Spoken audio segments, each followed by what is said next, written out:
salve! A seleção brasileira, que segue sem técnico definitivo, técnico escolhido, técnico contratado, fez um amistoso contra a Guiné e venceu, pela primeira vez jogando contra essa equipe africana, por 4-1. Valeu para alguma coisa? Vamos comentar, mas antes, aquele recado. Inscreva-se no nosso canal, deixe o seu like, o seu comentário, ative o sininho das notificações e você vai ficar na cara do gol.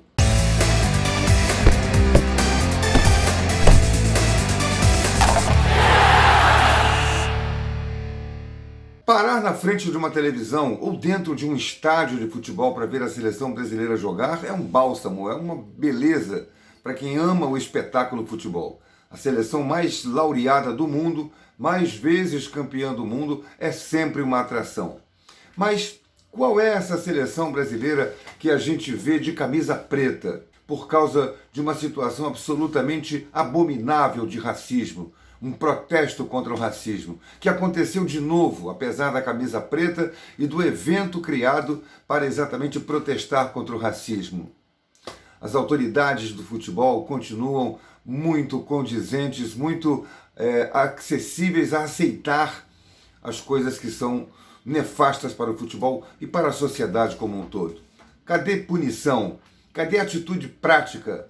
Basta de racismo, mas também basta de frases feitas, de frases bonitas das autoridades esportivas do Brasil e do mundo. Frases é fácil fazer, atitude é difícil tomar. E é isso que a gente precisa ver acontecer no futebol. Atitude, tomada de decisão, que puna jogadores, que puna torcedores, que puna equipes, que puna até mesmo confederações que pratiquem o racismo, esse ato absolutamente abominável.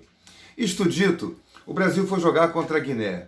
Para quê? Serviu para quê o amistoso do Brasil contra a Guiné em Barcelona?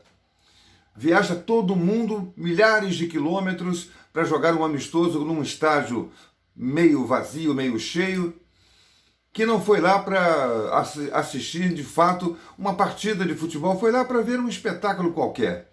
E a seleção brasileira se presta a esse papel. Acho ruim isso. O Brasil tem que jogar contra as maiores seleções do mundo. Ah, mas eles não querem enfrentar o Brasil, então não joga. Então preserva a seleção brasileira. Os amistosos contra a Guiné e contra Senegal, neste momento da preparação da seleção pós-Copa do Mundo, há 3 anos e pouco da próxima Copa, não vale para nada. Ainda mais sem ter um técnico. O jogo em si, a seleção brasileira mostrou algumas coisas interessantes. Ayrton Lucas de lateral esquerdo, o Joelinton no meio de campo, um jogador que era centroavante, foi adaptado a segundo volante e que fez uma boa partida, acabou premiado fazendo um gol de oportunismo numa bola que o goleiro soltou.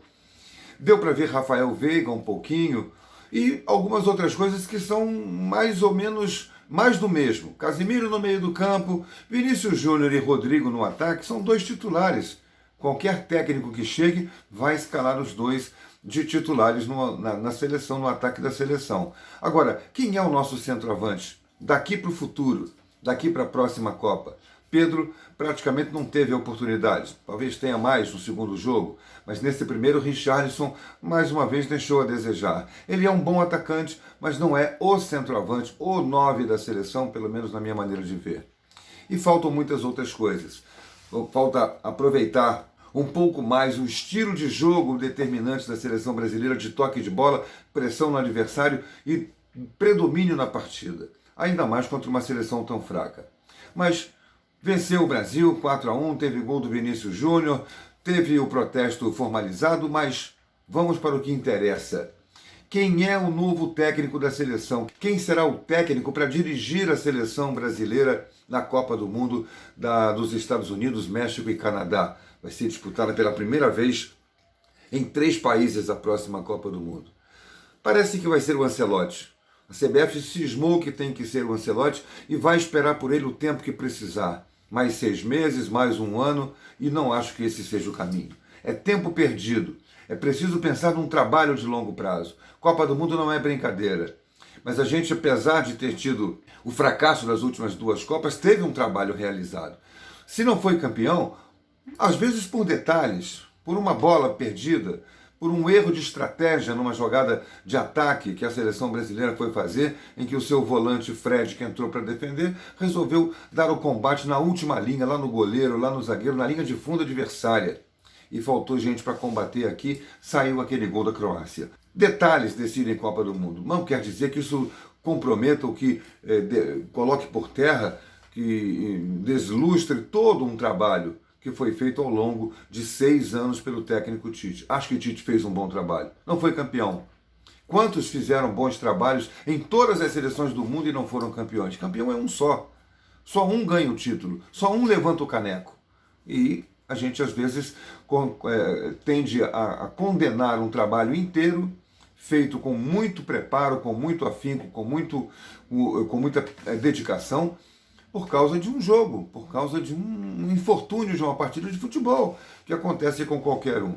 Mas acho que a seleção brasileira tinha que começar o trabalho agora, fosse com quem fosse. Neste momento, os técnicos mais badalados, aqui do Brasil, Abel Ferreira, que eu acho que não tem preparo para ser técnico da seleção, não tem, bom técnico de clube, mas não tem preparo, não tem controle emocional para ser técnico de seleção. Jorge Jesus, que está lá fora, também não conhece mais a realidade do futebol brasileiro. Fernando Diniz, que representa a maturidade, a renovação, representa a juventude, e o Dorival Júnior. Entre Dorival e Fernando Diniz, eu até prefiro a maturidade do Dorival. Acho que o Brasil tinha que começar um trabalho com ele, que fosse até as eliminatórias, terminasse as eliminatórias.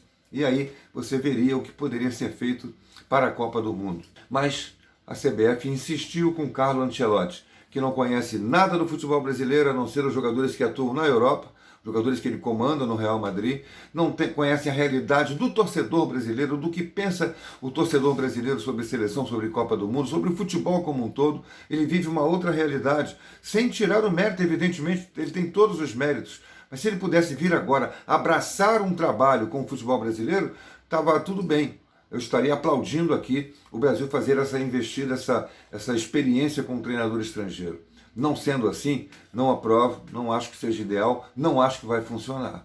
Agora, ele é o preferido do presidente da CBF. E aí a gente não sabe no que vai dar essa espera, não é pelo fato de espera, de demorar, é pelo fato de trabalhar, é pelo fato de conhecer, é pelo fato de se identificar com o futebol brasileiro. Qual é a identificação que o Ancelotti tem com o futebol brasileiro? Nenhuma identificação. Mas é o preferido da CBF e a gente tem que ficar aqui esperando para ver o que vai acontecer e até torcer, claro, para que ele de fato consiga fazer um trabalho eficaz para levar o Brasil de volta, se não ao título, pelo menos a uma grande decisão de Copa do Mundo. Inscreva-se aqui no nosso canal, deixe o seu like, o seu comentário, ative o sininho das notificações. E eu vou deixar você na cara do gol. Até a próxima!